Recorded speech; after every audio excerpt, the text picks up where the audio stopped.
Welcome, Bria, to the next episode of Fast to Heal. I'm so excited to have you. We're going to talk a lot about hormones, perimenopause, and menopause again today. And we've had some guests on, but we're going to talk about some different things today and a couple more twists. And you are definitely the expert in this area. So we're really excited to have you. I know a lot of the listeners are going through this transition time. The vast majority of us are going through this transition time, and we'll talk a little bit about what to expect, what that time period is actually bringing, what our hormones are doing, and how to make it a little bit easier to transition through this time because it doesn't have to be so hard, right? Yes, yes. Thank you, Shanna. I'm so excited to be here. I love your podcast. I love the information you and how you show up and help women. And yes, I'm all here to talk all about it and really, really beyond excited to do that and hopefully share some things that'll move the needle for some women out there. Yeah, and you have an excellent podcast as well called The Period Whisperer. So, I mean, if people want to learn about their bodies and hormones and menstrual cycles, that's a great, you have like a lot of episodes. What was it? Is it close to, I think around 170, 180, something like that? Yeah, I think I'm recording in the 180s now. So Yeah, yeah, crazy. that's lovely. So a crazy amount of information there. Well, tell us a little bit about your backstory and how you got to be the period whisperer. Like where did that come from? Yeah, for sure. I mean, I think about the name as like sort of twofold. Mostly it's really about understanding, like reminding us to listen to the whispers of our body. And as women, we've got a really unique tool to do that with, our menstrual cycle, and we're just different that way. So I think on one hand, the name really came from just learning how to slow down and listen and how to understand those messages. And the other, I remember when my kiddos were first born, like I remember that Baby Whisperer, that book that came out. I really loved it for one of my kids and her methods, like it reminds me so much of really how we can even support ourselves now. So that's where that came from. But I before I got into specifically into hormones and perimenopause, I from when my kids were born until so for about 12 years, I was an online fitness coach and personal trainer and nutrition coach, who I worked specifically with women. And it was like my love for sure. I loved being able to find time in life for fitness. It was really something that helped me find joy in my life and feel really good in my body. And then around the age of 35 for me, I started noticing a shift in some of my clients and how they were feeling and the results they were no longer getting. And it really kind of threw me like at that point because you're like, why is this happening? I must be missing something. And then around the age of 37, I'd just gone through like a big cross country move and we all have lots going on in our lives. And I started noticing some of these same things I would hear. Like I was working out, my 6 days a week. I thought I had this kind of nutrition fitness piece figured out. And and I started, gaining weight that I didn't think I deserved. And but more, you kind of ebb and flow with that. More importantly, I started getting a bit more anxiety, which was I'd never really struggled with anxiety in my life. I started having a lot of digestive issues. I started feeling like my skin was changing, my hair was changing. And then my periods started changing. I started having really heavy periods with a lot more PMS. And then the real kicker for me, Shanna, is that I stopped sleeping well. Mhm. And like I would wake up in these marathon night sweats in the middle of the night, like between 2 and 4 a.m., night after night after night. And that was the piece that kind of drove me Mhm. off of Googling my symptoms to my healthcare practitioner. And and she was amazing. She took the time, asked the questions, did the blood work, but she kind of looked at me at the end and was like, Bria, you're the picture of health. And I left there, Shanna, thinking, I'm 37 at that point. Like I thought I had this figured out. If I'm the picture of health and this is the best I feel, like I don't know. I don't know. Like, how am I going to do the next 37 years if I was really, really feeling awful? I was really glad I didn't have those things I'd been Googling in the middle of the night. But yeah, it really threw me for a loop. And I had a tough, I remember having a tough few days and thinking, okay, I'm not ready to wave this white aging flag. I need to better understand what's going on. And that kind of threw me into a whole new world of education and certification around hormones specifically for women around this area that I really didn't know much about. And at that time, I hadn't even heard the term perimenopause. I knew menopause. I didn't know perimenopause. I hadn't really thought much about my cycle. And it was in that learning and in several certifications around hormones and functional nutrition that I learned a lot of the things that were impacting a lot of the choices I thought were healthy for me that maybe weren't, certainly things around blood sugar, which you talk about so eloquently. And through the process of kind of slowing down and hearing what was going on in my body, I started sleeping better. My digestive issues went away. I released the weight and more, and started having better energy than I'd had in such a long time in my life. And now I'm 42. And it was in that process, I think, where I remember thinking, like, look, if I don't know how to do this and I'm in the wellness industry, like, how on earth is any other woman going to know how to do this? So that's really my story, and what kind of drove me to feel so passionate about education around this, awareness, and tips to actually move the needle during a time in our lives that's so busy already. Mhm. I felt the same exact way around blood sugar. I'm like, if I am a dietitian with almost 20 years experience and I don't know how to stabilize my blood sugars and I don't know what they mean and I don't know how to interpret these tests, there is no way the vast majority of women know the same, know anything more than what I do, or much less in most Yeah. circumstances. So yeah, it is.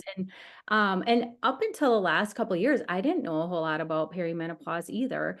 And I'm 48. I'm definitely in that phase. I still get a very regular menstrual cycle, but I'm in that age. Like there's no denying it. So tell us exactly like what is perimenopause, and some of the things that we can what is actually happening, because I know we throw that term around a lot, and like I said, we've had our guests on here, but I don't know that we've actually like looked at what is actually happening during perimenopause and what makes it different than when you're menstruating versus through Yeah. menopause.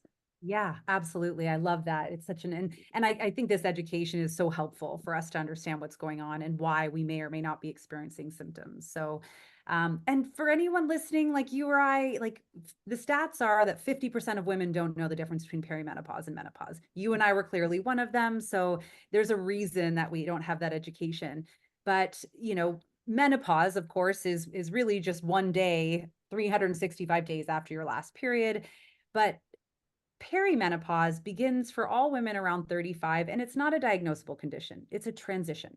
Just like puberty, it is really our reverse puberty. So it's a really long period of time. And I think that what's most important that women know, there are three main things happening in the body during this phase for us to kind of achieve going from our high fertile years to menopause, where we're no longer fertile.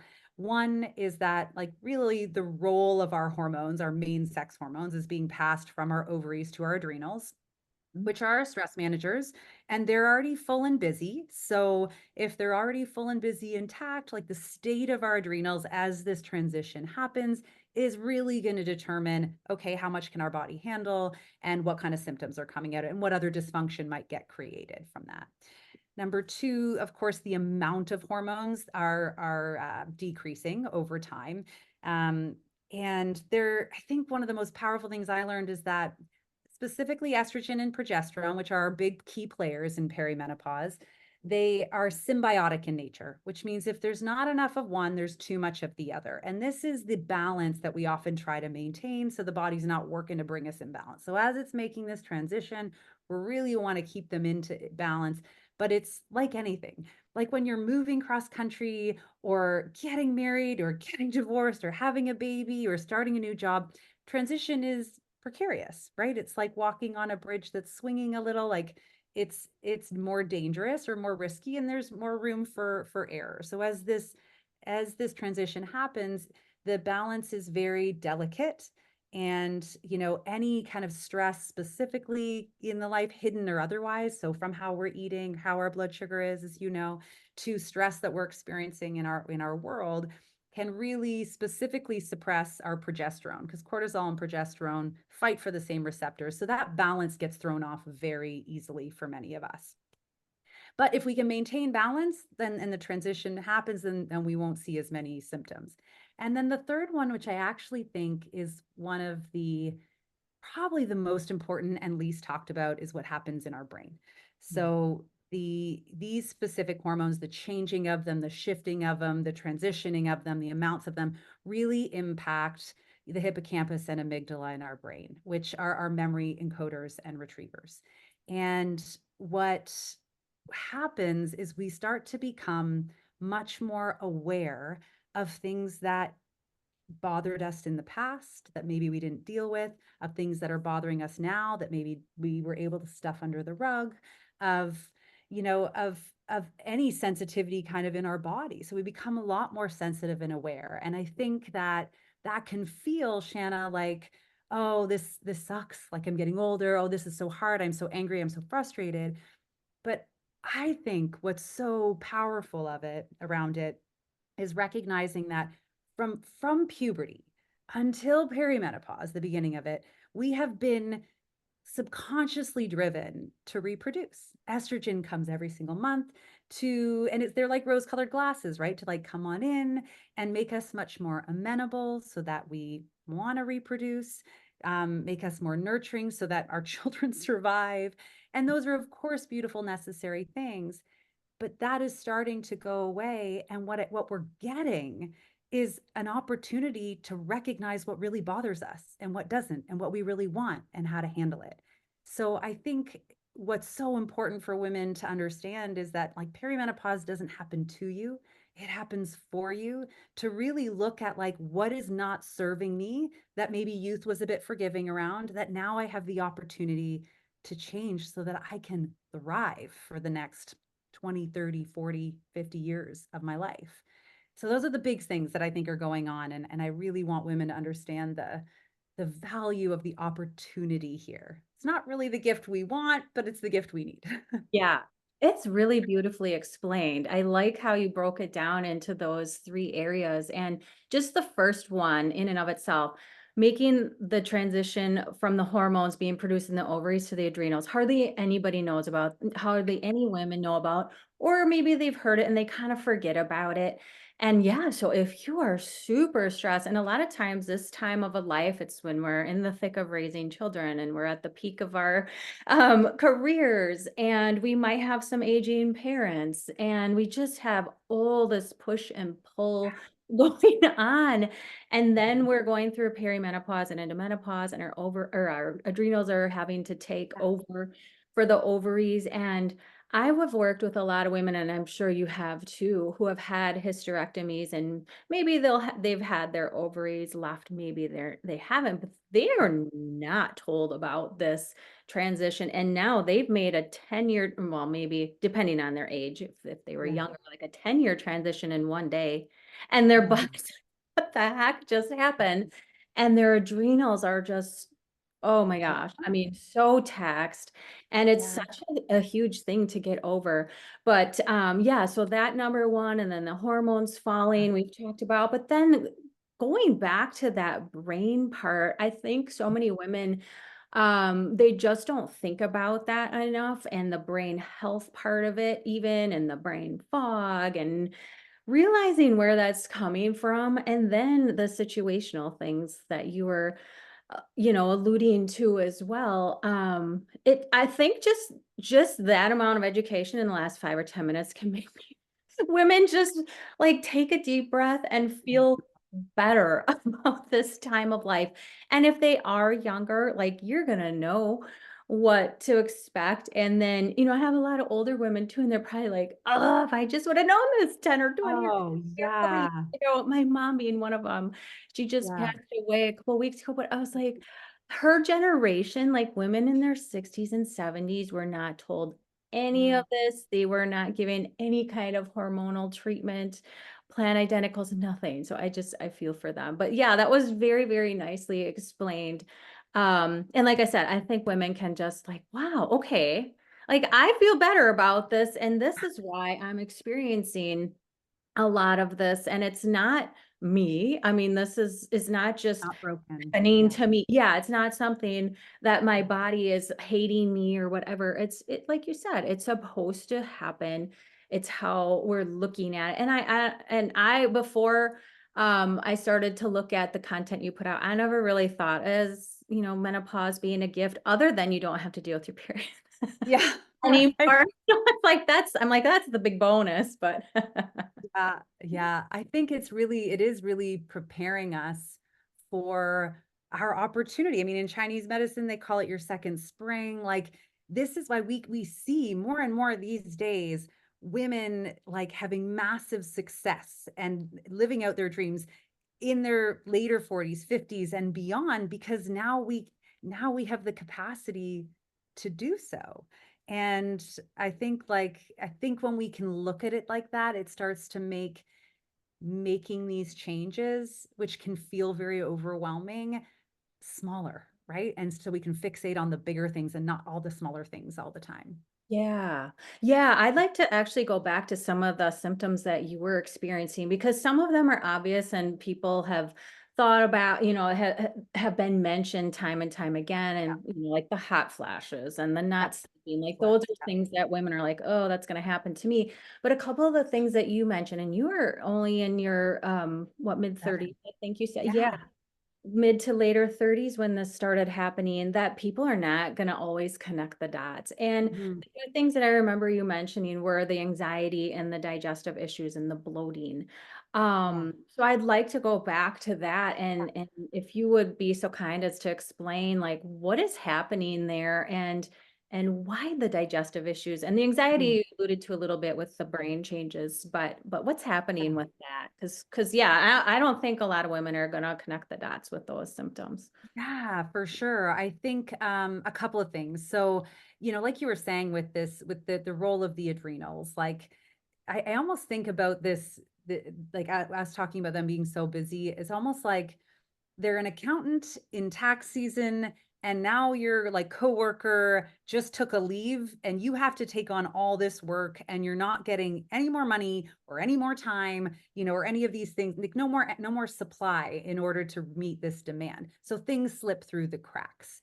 So where I think for where like digestive issues specifically, I think there's two sides to think of it. One, of course, there is more wear and tear on the body as we get older. So if you are getting, as we reach, for me at 37, like I was struggling with my own stresses in my life. Like I had two young kids. One of them was struggling with something, so I wasn't sleeping the same. So then I had to I got sick and had to take a course of antibiotics. So all of this starts to kind of compound. So there's that compounding element, but also I think with this transition happening, now the body is doing more, which means our energy supply and demand is off. So now the energy that my body needed to heal, where maybe it would have handled it, like maybe it would have been some sensitivities to foods that really weren't ideal for me to be eating, but I was still eating. Maybe my blood sugar was dysregulated, but I could handle it when I was a bit younger. Now the body's like, hello, I have more going on and I can't do that also, and so things slipped. So that's where some of that the digestive issues can really come into play, is that the body's kind of like, I've had it up to here, this has always bothered me, but now I don't have time to deal with it anymore, so now it's your problem. So I think that's the one side of it for sure. Certainly anxiety, like for me, that even showed up, that impacts our sleep, but that even can show up as like restlessness in the joints or the legs, so some people get a lot of restlessness, or even for me, I had like this constant twitch in my eye. And it's almost like this can be this surplus of cortisol in the body, right? Where again, we once had a capacity, now we have less capacity. So this, and the compounding effect of stress has now reached a point where the cuppeth is overflowing. And that's really just what's happening, I think, is, and there can be more to it, but I think the simplest way to explain it is like our energy supply and demand are now off. And because of this added workload on the body, and we simply can't do it all anymore. Yeah, yeah. And I would imagine with all of those things coming, the increase in cortisol, the increase in stress, that increases your chance of leaky gut, and that's Oh, gonna yeah. exacerbate a lot of symptoms too. And I was like very thrown back when I heard for most people the number one cause of leaky gut is stress. I'm like, wait, what? It would be food sensitivities, but I think those two things together definitely can compile. But yeah, it's just not something you would put two and two together. Yeah. Look for Well, and the food sensitivities are a stress. They're stressful on the body. So it's a hidden stressor. We might not notice it until it's so bad that we do. So I think, you realize how huge stress is in all areas. Yeah. Yeah, that's a good point. It is a stressor for sure.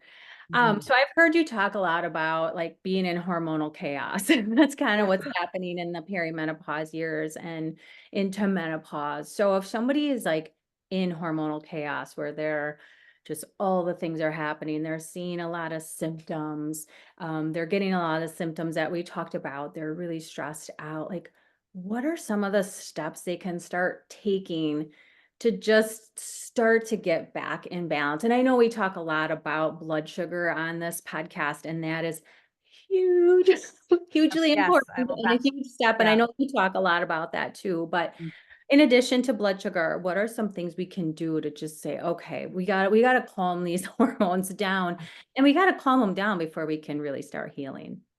Yes, yeah, I love that you said that because it really does remind me of like for the moms out there, people who've ever cared for children, like a tantruming child. Like we really like no one can get to the root of who hit who and why until the tears are settled and like there's been a few deep breaths. So this initial piece that that we're talking about is really like there is a real period of like, okay, we need to calm and quiet this chaos. How we do that, I think a really great example for how we do that. Because I think when we're talking about inside stuff, and you probably feel this as well about talking about like insulin resistance and blood sugar, we can't see it the same way. So it's hard to really imagine it. So I like to apply it to like if you had a broken ankle, right? If you're a runner, you broke your ankle, you can't keep going around on that ankle. Like we have to cast up that ankle and rest it so that the inflammation can go down, so that the healing can happen. And that's essentially what we need to do for a good 4 to 6 weeks in our body is almost bring a lot more calm and stillness to our life. And this is kind of where I think that baby whisperer method can come in a little bit, where what that looks like is bringing us back to like real foundational pieces and taking a look at like, okay, because I think when we're not feeling well as women, we naturally are like, what can I do? Like, what more can I do? What else can I do? When ultimately, what we need to do is take that step back. So, some of those really simple things, of course, are prioritizing creating space for sleep, a really regular sleep schedule, like going to bed by 10, waking up at 6. And we might not at this stage be able to sleep that entire time, but holding space for that kind of rest in our life is critical because sleep is one of the only two ways we reduce cortisol in the body. The other one's going to be pleasure. So we need to make sure we have sleep in the game. The other things is to really take a big pullback from any fitness that you're doing.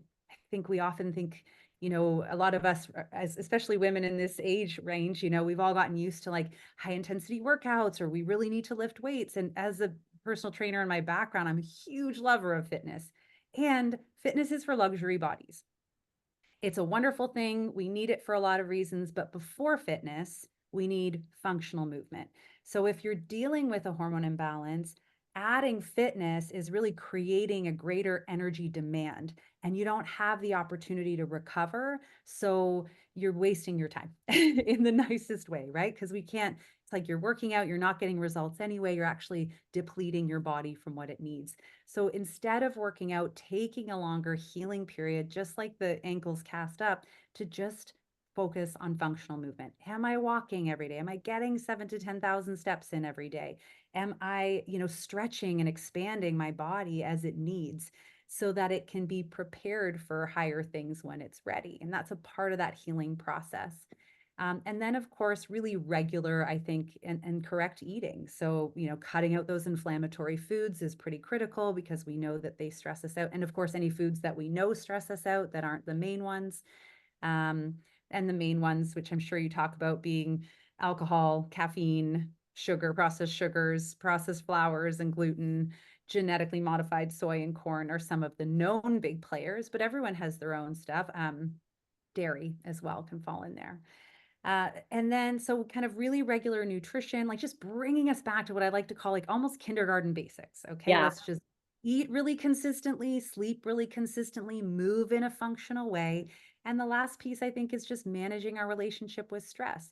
We want our body to have all of, to take all the energy it has and be able to focus on healing and not focus on all of these other things we're asking of it, right? Meeting the supply in other areas. So even just simple things like breathing a little bit before you eat to bring yourself back into calmness.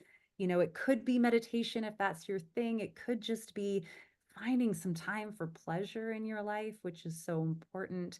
But these are kind of the critical pieces of the puzzle that need to happen in order for the healing to happen in the cast. Does that make sense? Yeah. Oh, absolutely. Yeah. And I know in one of my courses well, it's a standalone course and it's with another one of my courses, but I talk a lot about just the foundations of eating and how to be in a calm, quiet environment to your food. Sit down while you're eating. And I am guilty of not always following these, if you're on the run or whatever. And it makes such a difference because I am very susceptible to bloating. Like if I eat any kind of processed food or any grains, like of any substance, I'm gonna get bloating. But every once in a while, I'll be like, "Hi, I didn't eat anything that caused my bloating, but oh, I ate my lunch in like 5 minutes, or I was Yeah. cleaning up while I was doing Yeah. it." And my husband's notorious. He's like half of his days are like work days at home that are office days. And it drives him crazy because he's a very active person, but he sits all day in meetings and he comes up for lunch and stands at the counter and eats his food. I'm like, oh, you're driving me nuts. You have to sit down. He's like, yeah, I've been sitting all day. It's like always this big push pull, but it's like just those basics and slowing down and the fundamentals, like you said, just like you said, I like how you said the kindergarten fundamentals, because that's really, kindergartners can understand this stuff. Like you need to sit while you eat, you need to eat a balanced meal, you need to like talk with your friends, you need to Yeah. give I get yourself it. time, Yeah. you need I to get take a nap. yes. Yeah. Yeah. You need these. You need to eat, you need to move, you need to sleep, and you need some personal time. Like those are just like that's what wild animals do. It's what humans, these are our foundations. And I get that it's not sexy or sizzly, Yeah, but yeah.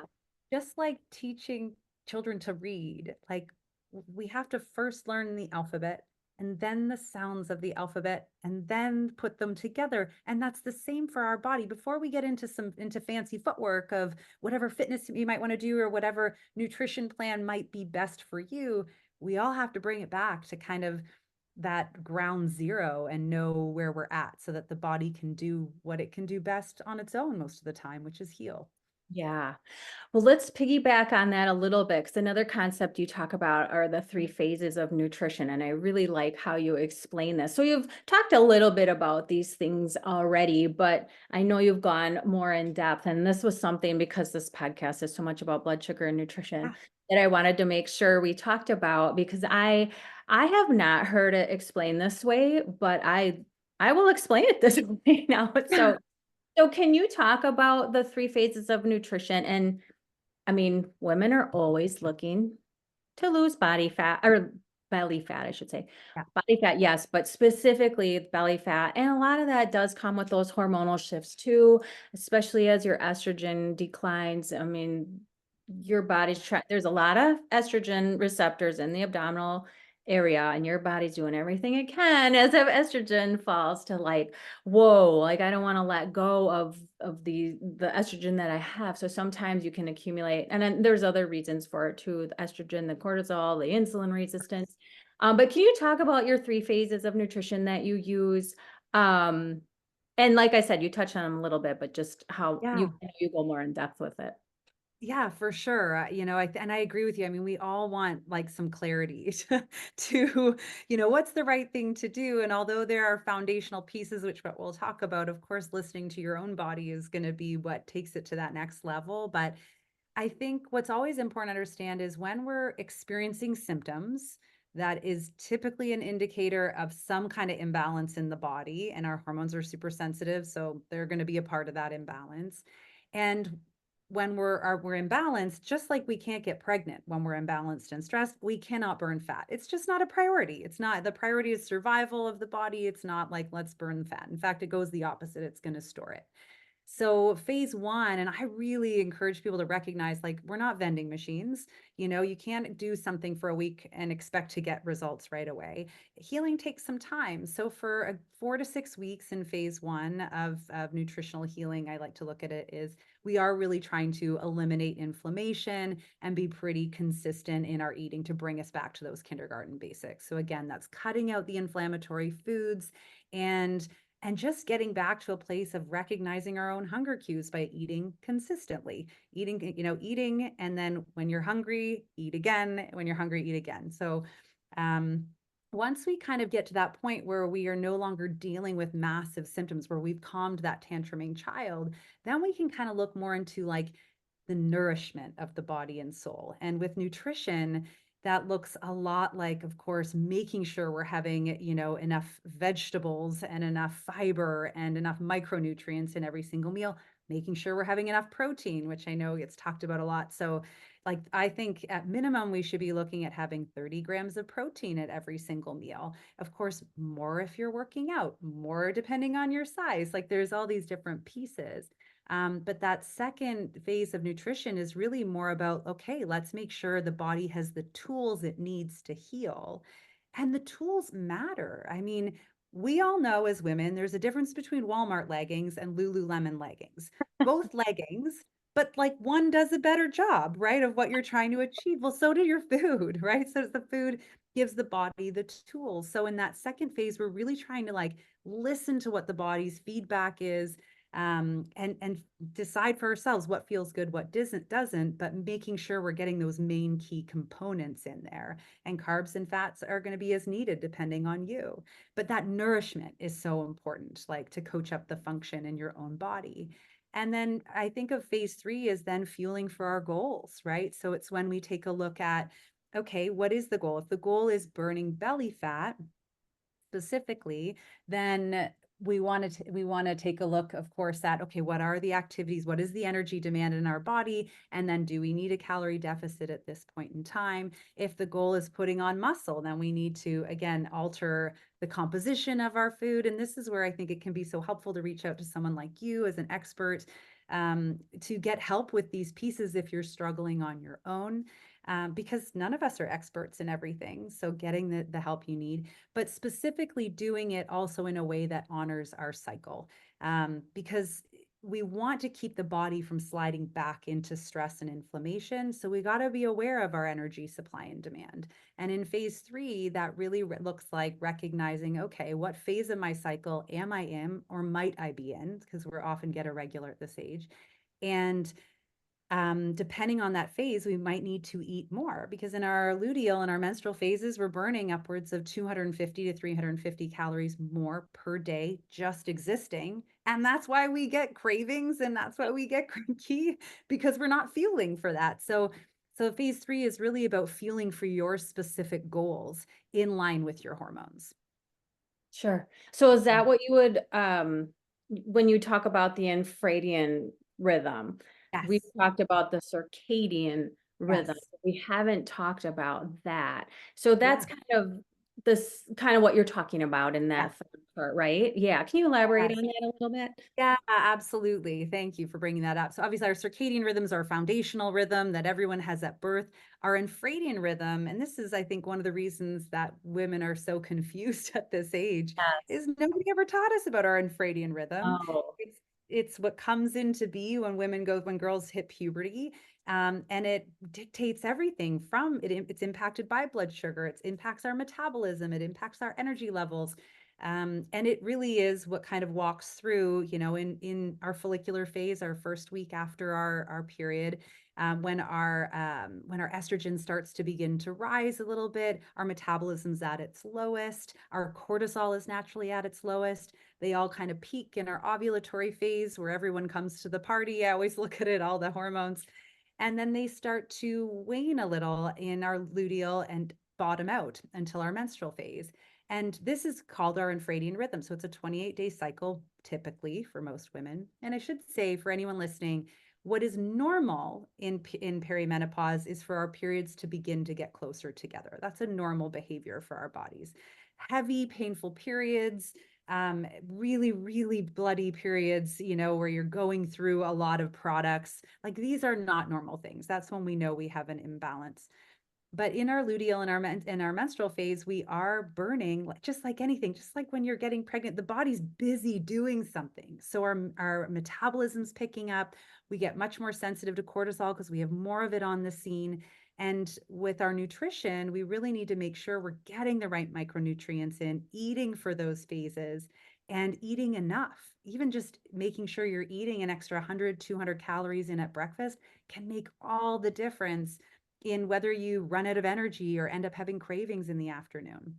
So eating for your cycle is a really key part of that phase 3 and working with that infradian rhythm. Thanks for explaining that because we have not talked about that on the podcast before. We've talked, like I said, lots about the circadian rhythms and making sure you're not all out of whack with that, especially if you have cortisol issues. But we Yeah. haven't talked about the infradian rhythm. So that's probably a concept that a lot of women have not heard of before. And we all have it. We just didn't know there was a name for it. We didn't Yes, know that right. our appetite might fluctuate with it and that our needs might be different and our physical fitness and the type of fitness that we're doing is also can be different, correct? Yes, I love that you bring that up because, again, if we think about what's unique for women that I think is so special, is that, yes, our energetic demands like evolve over the 28 days. So, in our follicular and ovulatory phases, because our metabolism's a bit lower, because the stress naturally in a balanced body is going to be lower, that's our opportunity to like go all out, to try something new. We have better coordination, we have more energy, we can handle and adapt a little bit better. So we can actually get way more out of our workouts during that time.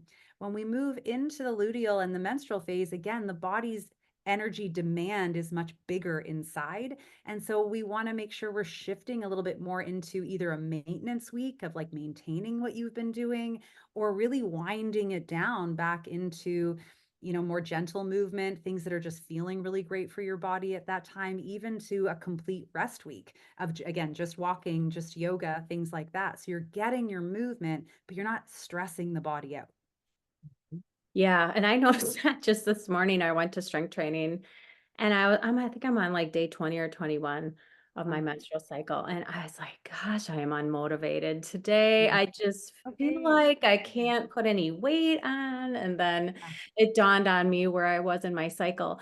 But Mhm. sometimes I have to be careful with that too, because I'm so like I do know these things. So sometimes I'm like, oh, like I've already ovulated. I'm not, I'm just not gonna put I have to make I'm not sure going to that push I'm myself. listening, yeah, like I'm Yeah. in tune. But today was like really one of those days where I just wasn't real motivated. And I did just what you said. I'm like, there's no way I'm gonna try to put more weight on for any one muscle group. I'm maintaining or I'm going a little bit lower this at least today because my body, and we just had a really busy weekend and I just didn't get any downtime this week. I didn't get time to plan. Like we got home after 9 p.m. on a Sunday night and then you just got to get up and start your Sure. whole week over. So, yeah, so I was kind to myself. And in years past, I would have been like, I got to do this no matter what. And I used to run a ton and I had like my Monday, Wednesday, Saturday,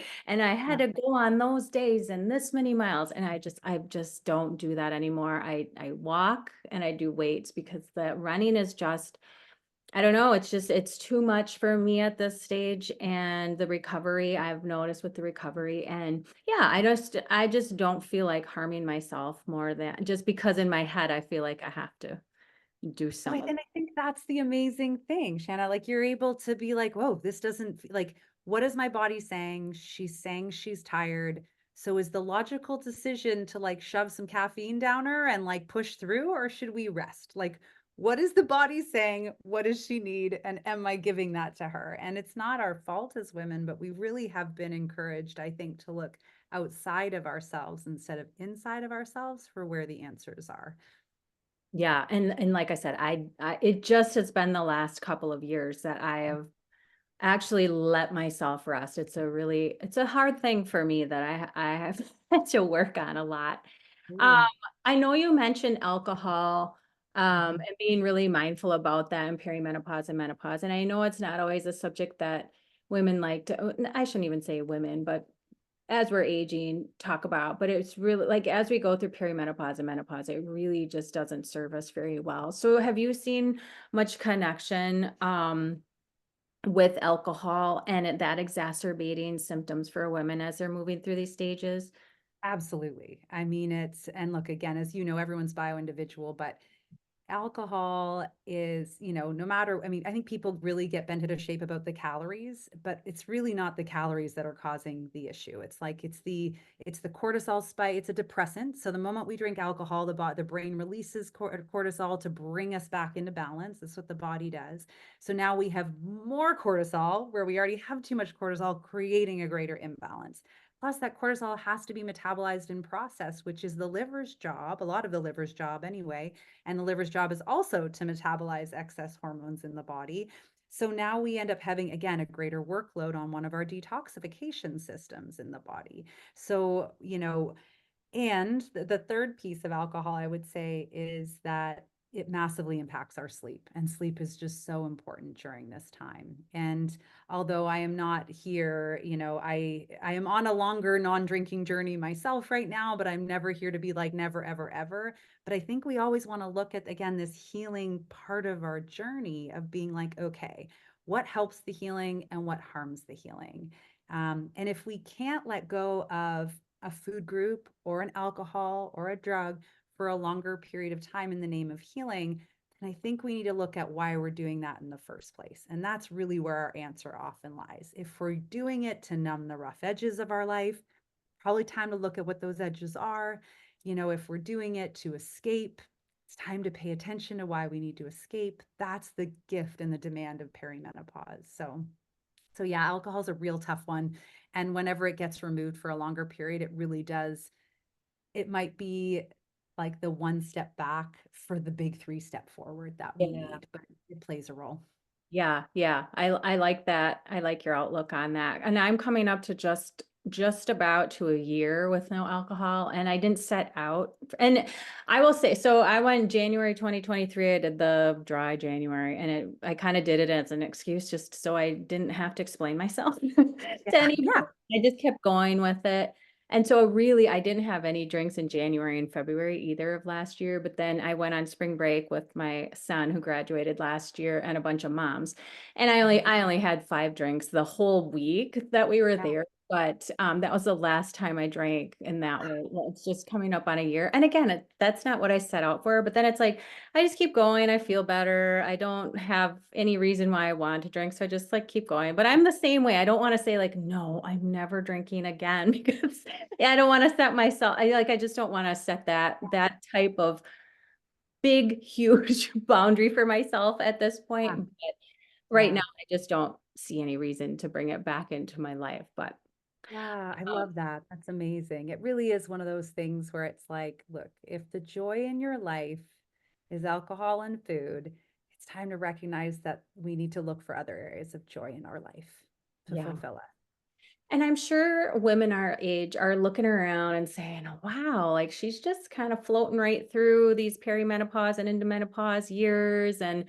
But this one, whoa, she's having major issues. She's not sleeping. She's having all the hot flashes. She's gaining weight. She's snapping at her kids. She's really, she really needs to go see someone for all of these symptoms. And then other women are hardly noticing it as they've moved further through perimenopause and menopause. So why do you think that is? I'm sure people are wondering, like, what can I do to be one of those women who just kind of skates through? I don't want to say without any kind of Yeah. symptoms, lesser symptoms at least. Yeah, definitely. I love that. I mean, because as we say, it's a huge transition. It's as big as puberty, as pregnancy, as postpartum. It doesn't get enough of the limelight. So I think understanding it's a big transition is so important.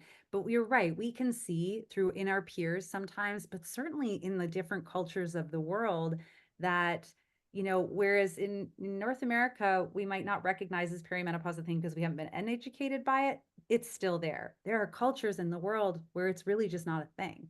And that's because, we have this accumulative effect of how we've lived our lives that may or may not have been ideal for us, but youth has been forgiving and allowed us to get here.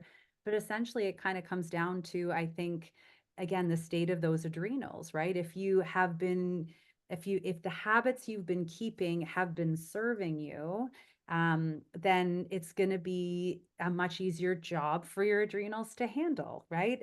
Whereas if we've been in denial, and look, I was 37 and a fitness coach and nutrition coach. Like I thought I had it figured out, but the choices I was making were not supporting me. So this is where it does become a bit more individualized, but it really does depend a lot on, yeah, the things that you're doing, how you're eating, how your blood sugar is, how your body responds to food sensitivities or things you're eating, the stress in your life and your relationship to it. Because I think one thing that I often talk to women about is like, how's the stress in your life? And they're like, oh, I'm not stressed. And I'm like, well, tell me about the last 5 years. Like, besides COVID, what else has gone on? And they're like, well, like, my mom passed away, like this happened and this happened, but I'm not stressed. And I'm like, well, where did that stress go? Like, we get really good at, um, just sticking at places instead of processing through it. And it's not everybody's story, but I think just because we're really good at handling it in our minds doesn't mean it wasn't just shoved somewhere in the body. And that does come up somewhere.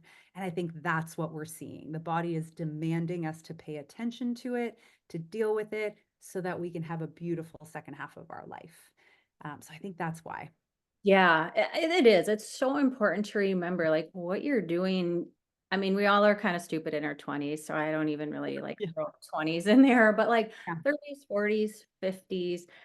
Like if you are doing well in your 60s and 70s, it's not because of what you're doing in your 60s and 70s. It's what you're Yeah. doing in your 30s, 40s, and 50s Yeah. leading up to. So people like to think of like, oh, well, longevity is what I do later in life. No, it's like what you're doing earlier in life to set yourself up for that. And it's kind of the same with the menopause, I think, and just yeah, having some sense of balance in your body and less stressors, whether those, we talked all about different stressors. A lot of times people think stress is just like, my work. It's like, no, Mhm. like if you're eating things that are stressing your body out, if you're overdoing your activity, if you're not Yep. sleeping, if you're not, Yep. um, Getting outside. yes, definitely work-life balance and family, Yeah. that's a big stressor, but you have to think of all of the stressors that are going Yeah. on. I love that you say that. You're right, because what we're doing right now is building our next decade's health, whatever decade that is. Mm-hmm. And you're right. Like it's such and we start to become more aware of that right now, I think, in these middle ages. Yeah, yeah, because people like to say, "Well, what happened to like what's happened in the last year?" It's like, no, what happened in the last 10 years really Yeah. is what you want to be aware of. And if your last decade wasn't what you hoped it to be, there's always time to change, which Yeah. is phenomenal. Well, in closing, one more question, like what are and I think we've kind of covered this already, but any other kind of like, if we want to call them mistakes or things that women are doing that might set them up to be worse off as they're Mm. transitioning. We talked about the sleep thing and the nutrition. Is there anything else that you can think of that we didn't talk about that is kind of setting them up? I don't want to say failure, but to make it harder to transition through this time. Yeah. Yeah, I think it's a great question. I think a really quick one that I always get to pretty fast with a lot of women, is like if you're drinking coffee on an empty stomach, it's Oh, going to yeah. wreak havoc on your hormones. Like it's a real quick one that I know people want to throw tomatoes at me for, but like fine, start with just have it with your breakfast or after your breakfast. But don't wake up and just drink it because automatically it's spiking the cortisol. And I think we think like it magically gives us I used to think it's like, oh, it magically gives me energy. It really just takes all of the energy in your body and like shoves it down your throat like a fire hose. So then later you have none. So we want to just make sure we ease that piece off so we're not starting our day with added cortisol, because that just starts a perpetual cycle of hormonal imbalance for sure. And do not underestimate the value of like pleasure and new experience in your life. If if I ask you right now, like, what do you do for fun just for you? And you don't know, it's something we need to start working on because after sleep, pleasure is like the biggest source of reducing cortisol in our body. And that can be, gardening, if that's your thing. It can be learning a new language. It can be going on a fun date night. It can be orgasming. Like it can be a lot of different things, but it's such an important part of what makes us nourished that's not on our plate. Yeah, I'm glad you brought up the caffeine piece Mhm. because that's something I've never struggled with because I've never liked coffee. I drink decaf tea in the morning before I eat. And this being a podcast about blood sugar and reducing insulin and reversing insulin resistance, we do talk about fasting protocols a lot. But I have, this is more recent information, and a lot of times they're drinking 5, 6, 7, 8 cups of black coffee, and it's not breaking their fast per se, but it could be stimulating their cortisol in a way that is working against them, spiking blood sugar. Then they're getting an insulin response, and they really have no idea, especially if they're highly stressed and have cortisol issues already. They can be compounding that issue. So it's just something to be aware of and be educated about. And if you feel like this is problematic to you, maybe, it's Yeah. time to take a look at it and see if it's serving you well. And if not, make a change. So, and I love just finding joy in life. It's like we have so much going on and, so many things thrown at us that we really just need to take a step back and remember that there is joy in life as well. It's not just getting the task done and moving from one thing to another. Well, Bria, this has been a really fun conversation. I'm glad you came on to be our guest and to educate us. Where can we find more about you? Point us to where you're located and yeah, where we can find more information. Yeah, thanks, Jana. Thank you so much. This has been amazing. Yes, come check out if any of this sounds right or you want to learn more, come check out the Period Whisperer podcast, anywhere you get your podcasts as well. You can hang out on Instagram, Bria_period_whisperer. Those are the great first places to start for us to get to know each other and get into each other's world. Wonderful. Well, like I said, I've enjoyed your podcast and learned a lot from it. There's lots of amazing information on there. Yeah, follow on Instagram or wherever and get in touch with Bria. So thanks so much for sharing your knowledge and expertise with us.